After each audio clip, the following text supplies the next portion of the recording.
the Jewish Channel's Week in Review. Blurring the face of a victim of one of the most astonishing murders in Israel's history, Janine Garofalo plays a Russian Jew. The loss of a girl unites a community, and more of the Jewish news that's changing your world right now in this episode of the Week in Review. Hello, and welcome to the Jewish Channel's Week in Review. I'm Stephen I. Weiss. Removing women from the public sphere in Israel has reached a whole new level. Nearly every Jew around the globe was shocked last year by the news of the murder of 5 members of the Fogel family in their sleep. 2 parents, 2 young boys, and a baby girl were stabbed to death in their beds on a Friday night in their West Bank settlement. And now a yeshiva has blurred out the face of that dead mother, Ruth Fogel, in an advertisement to mark 11 months since their deaths. The ad was run in a number of newsletters without incident, but in one newsletter that features discussions of the Torah portion and is distributed in synagogues, Ruth Fogel's face was altered. Part of what made this blurring of Ruth Fogel's face so surprising was that it wasn't done by one of the ultra-Orthodox groups that has been in the news lately, but was actually done by a group of rabbis known for being moderate and modern Orthodox. After complaints arose in response, the group apologized. And if women who are brutally murdered are going to be censored out of the public discourse by the Orthodox in Israel, it probably follows that women charged with protecting all of Israel's citizens would be as well. Israel Defense Forces Major General Orna Barbivai is regularly charged with facing down Israel's enemies, but her face was not to be found in a photo from the ultra-Orthodox publication Ladat, which blurred out her face. Of course, that kind of photo manipulation only symbolically keeps women out of the discussion of saving lives, but a mainstream insurance company is actually keeping women from engaging in life-saving activities this week. The Maccabi HMO is hosting a men-only blood drive, with proponents arguing that it's immodest for men and women to give blood in the same place at the same time. And now, one woman working for the government has been assaulted by ultra-Orthodox zealots while dozens watched. Natalie Mashiach is an employee of a consultant for Israel's National Lottery, whose job includes posting signs in various neighborhoods. While posting signs in an ultra-Orthodox area of Beit Shemesh last week, she was called a whore and spat on by a group of men. She ran back to her car, warning that she intended to call the police. As she waited more than 10 minutes for the police to arrive, a crowd of dozens approached carrying stones and bottles. They smashed her windshield and all her windows and poured bleach on her car. Fearing that they were going to set her car on fire with her in it, Mashiach crept out of the car and hid behind a door until a man came around and started throwing stones that hit her. She was able to run away to a nearby building for shelter until the police finally arrived. 3 ultra-Orthodox men were arrested in the incident.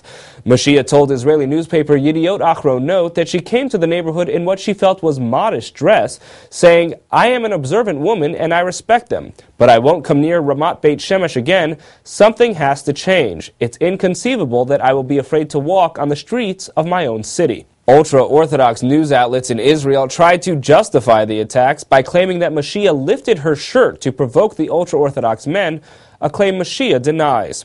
Meantime, a different kind of combat over what is in the public sphere has been launched in the internet arena, as Israeli advocates and critics are increasingly engaged in a cyber war. TJC reported weeks ago on the posting of credit card information for hundreds of thousands of Israelis by a Saudi Arabian hacker. That led to Israeli hackers taking down the Saudi Stock Exchange website, and the same being done in reverse for the Tel Aviv Stock Exchange. This battle took on a somewhat more comical tone this week when hackers took down the website of Israeli newspaper Haaretz. The hacker group Anonymous Palestine wrote on its Twitter feed, haaretz.co.il, Tango down, smiley face. Voting to continue that fight, the hackers soon took down the site for Israel Hayom too. But when many pointed out that Haaretz, their first target, is one of the more liberal newspapers published by Israelis, the group apologized for attacking Haaretz, saying, "At Haaretz Print, we are sorry. We didn't know that Haaretz is a good newspaper. We're sorry about this, and be sure no one will attack you again." If you're looking for more laughs, comedian Janine Garofalo is usually a good source. She's part of a troupe portraying a Russian Jewish family in the play Russian Transport, and Meredith Gansman stopped by for a chat. It's very warm still. I think it's fine. Come on, crack. That's funny lady Janine Garofalo on stage in a new play with a familiar theme. The American dream has long been the subject of the theater, and with Off-Broadway's newest world premiere, Turning its focus on the Russian Jewish community of Brooklyn, there's even more exciting drama to be found on the Great White Way. Set in Sheepshead Bay, Brooklyn, and centering on a Russian Jewish family, Russian Transport is the debut drama of playwright Erica Sheffer, who explained that the play was very much inspired by her own family's history. My parents and my brother moved here to New York in 1975 from the Soviet Union, and I was born here. And then in the 90s, a lot of my dad's family came over and stayed with us, for a couple of months until they got their legs under them. In a surprising and authentic twist, much of the play's dialogue is spoken in Russian. And Janeane Garofalo, a seasoned performer on the comedy stage and in the world of film and television, said the play's bilingual script almost led her to turn down the role of Mother Diana Petroyevich when director Scott Elliott offered it to her.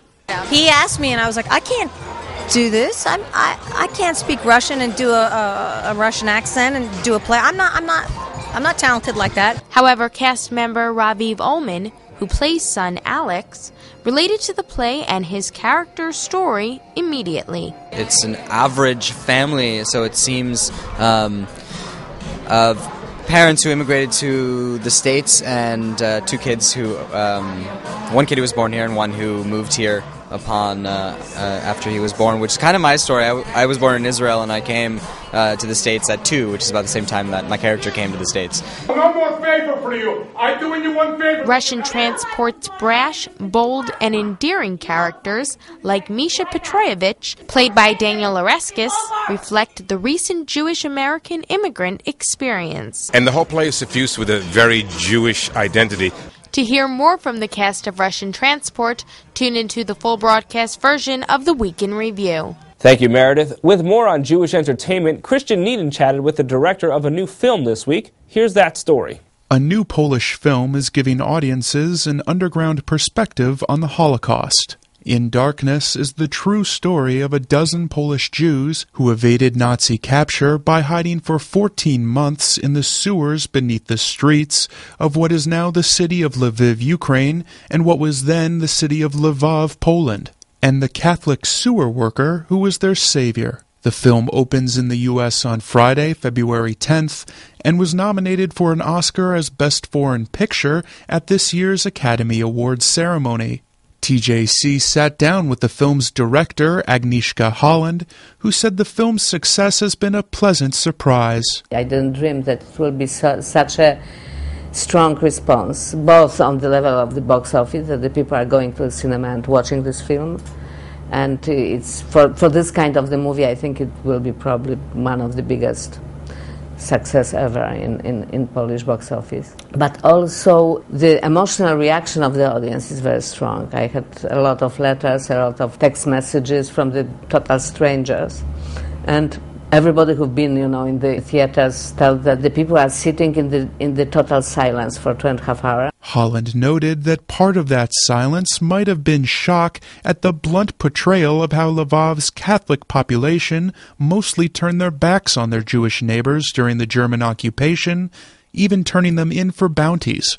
Poles look at themselves as a heroic, innocent victims, and they are not used to play the different role in this history. And suddenly they have to face those facts, which are facts, and to deal morally and psychologically with that.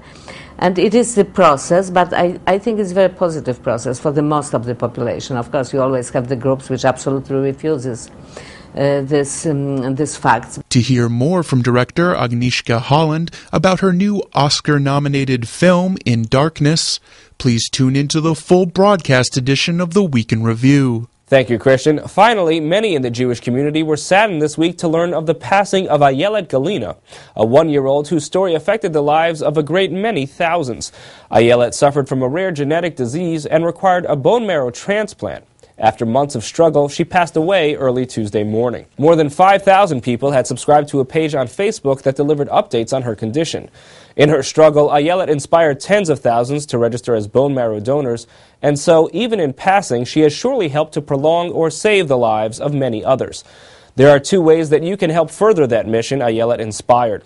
One is simply to register as a bone marrow donor, a painless, free, and quick procedure that could save someone's life. To do so, simply visit the website dkmsamericas.org and follow the instructions. Another important way to help is to get those bone marrow registrations processed. It costs the organizations $65 to process bone marrow registrations. You can donate to help save a life by processing those registrations at either dkmsamericas.org or at the Gift of Life Bone Marrow Foundations at giftoflife.org. That's all for this week. From all of us here at the Jewish Channel, be well. The Jewish Channel is available on cable. Time Warner Cable Channel 528, IO Optimum Channel 291, RCN Channel 268, Bright House Channel 330, Verizon Fios Channel 900, Cox Channel 1, Frontier Communications, and now on Comcast Cable in the on-demand menu under Premium Channels. For more information, visit tjctv.com.